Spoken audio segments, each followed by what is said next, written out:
Le secrétaire général de la présidence de M. Biya, un certain M. Ferdinand Ngongor, en visite dans le nord du Cameroun, a été vomi, hué, conspué, critiqué ouvertement, rejeté par les bases du parti du régime au pouvoir, le RDPC.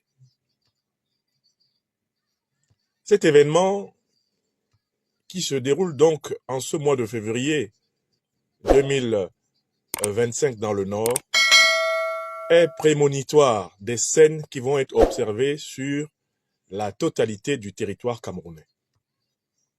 Du nord au sud, de l'est à l'ouest, en passant par le centre, l'heure est au rejet, l'heure est à la démission, l'heure est au départ du régime criminel, incompétent, despotique, archaïque de Paul Biya, un régime héritier du néocolonialisme, du colonialisme et de l'impérialisme occidentaux.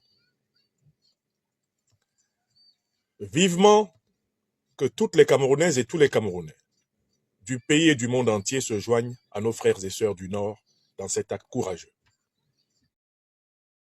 Le peuple du Nord du Cameroun, par son action courageuse et audacieuse, a ouvert une voie qui, sans aucun doute, inspirera des générations futures à travers le continent africain.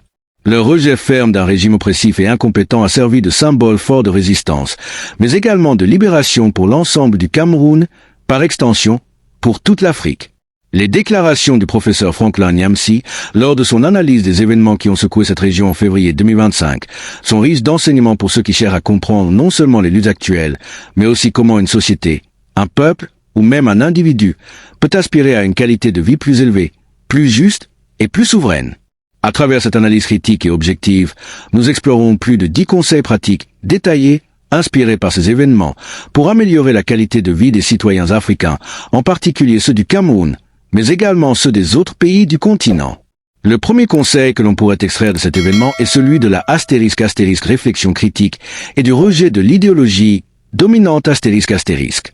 Le peuple du nord du Cameroun a, par son action, clairement exprimé un rejet des idées imposées par un régime néocolonial et autoritaire.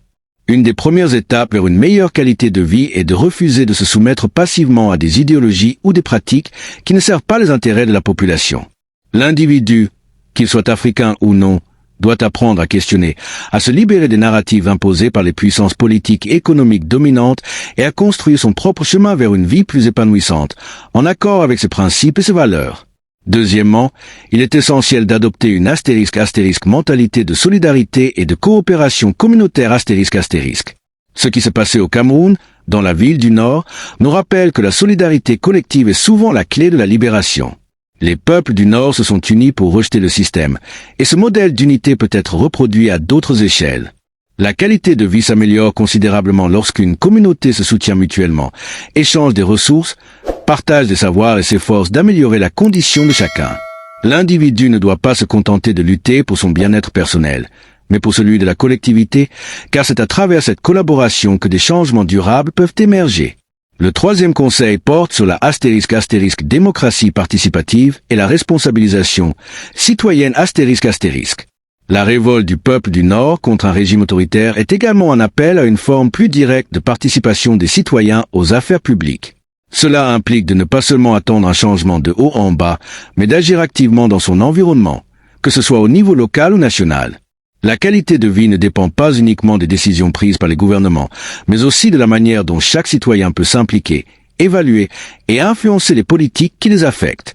Les élections, la mobilisation civique, les discussions ouvertes sur les besoins de la population et la pression constante sur les pouvoirs publics sont des instruments essentiels dans cette quête d'une vie meilleure. Un quatrième conseil qu'il serait des ** embrasser la souveraineté nationale et individuelle ***. Un peuple qui se libère des chaînes du néocolonialisme et du despotisme, comme l'indique le professeur Franklin Nyamsi, ne le fait pas uniquement dans le but de renverser un régime, mais aussi pour rétablir sa propre souveraineté. La souveraineté, dans un contexte plus large, est la capacité de prendre en main son destin, d'être maître de ses choix et de ses ressources. Pour améliorer la qualité de vie, chaque individu doit chercher à se réapproprier les outils et les savoirs qui lui permettront de se libérer des dépendances économiques, politiques et culturelles qui limitent son potentiel. Cela passe par l'éducation, le développement de compétences, la maîtrise des ressources locales et l'adoption d'une vision de long terme pour la prospérité collective. Le 5e conseil est celui de la ** formation continue et du développement personnel ***. Un peuple qui souhaite se libérer de l'oppression doit commencer par se libérer de l'ignorance. Le rejet d'un régime défaillant ne suffit pas. Il est également nécessaire de bâtir des fondations solides pour l'avenir, basées sur la connaissance et la compétence. En Afrique, comme ailleurs dans le monde, la clé de la réussite réside dans l'éducation et la formation. L'investissement dans l'apprentissage, qu'il soit académique ou pratique, est essentiel pour que chaque individu puisse non seulement survivre dans un monde complexe, mais prospérer. Il s'agit d'une démarche qui doit être continue, car le monde évolue rapidement et les compétences d'hier ne suffisent plus. En 6e position, il est crucial de ** favoriser l'esprit d'entrepreneuriat et l'autosuffisance économique ***. Le refus de la dépendance vis-à-vis des structures économiques étrangères ou des systèmes d'aide internationaux est fondamental pour toute quête de souveraineté et d'indépendance. L'Afrique, et le Cameroun en particulier, doivent investir dans leurs propres capacités industrielles et agricoles pour réduire leur dépendance. L'entrepreneuriat local doit être encouragé pour générer de la richesse et des emplois durables.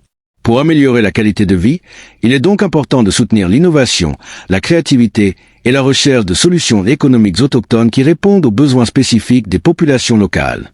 Un 7e conseil repose sur l'importance de ** l'équité sociale et de l'accès aux ressources ***. La société camerounaise, comme de nombreuses sociétés africaines, souffre de profondes inégalités. Ces inégalités ne se limitent pas seulement à l'accès aux ressources matérielles, mais touchent également l'accès à la santé, à l'éducation, à l'emploi et à d'autres services sociaux. Une qualité de vie améliorée pour tous passe par une redistribution équitable de ces ressources afin de garantir que chaque individu, indépendamment de son origine ou de sa situation sociale, ait accès aux mêmes opportunités. Ce n'est qu'en réduisant ces écarts que la véritable stabilité sociale et politique pourra se concrétiser. Le 8e conseil s'articule autour de la ** protection de l'environnement et de la gestion durable des ressources naturelles ***. L'une des plus grandes menaces pour la qualité de vie en Afrique, notamment au Cameroun, réside dans la gestion inefficace des ressources naturelles. L'exploitation des ressources doit se faire de manière durable en prenant en compte les besoins des générations futures. La gestion de l'environnement, à travers la promotion de l'agriculture durable, la gestion des forêts et la lutte contre la déforestation, est essentielle pour assurer un cadre de vie sain pour les populations. La préservation de la biodiversité et la gestion responsable de l'eau, de l'air et des sols sont des enjeux cruciaux pour garantir une qualité de vie à long terme. 9e, il est important de ** repenser la politique de la santé publique ***. Le Cameroun, comme de nombreux pays africains, fait face à des défis importants dans la gestion de la santé publique. Pour améliorer la qualité de vie, il est primordial d'assurer un accès universel et équitable à des soins de santé de qualité, en particulier dans les zones rurales et éloignées.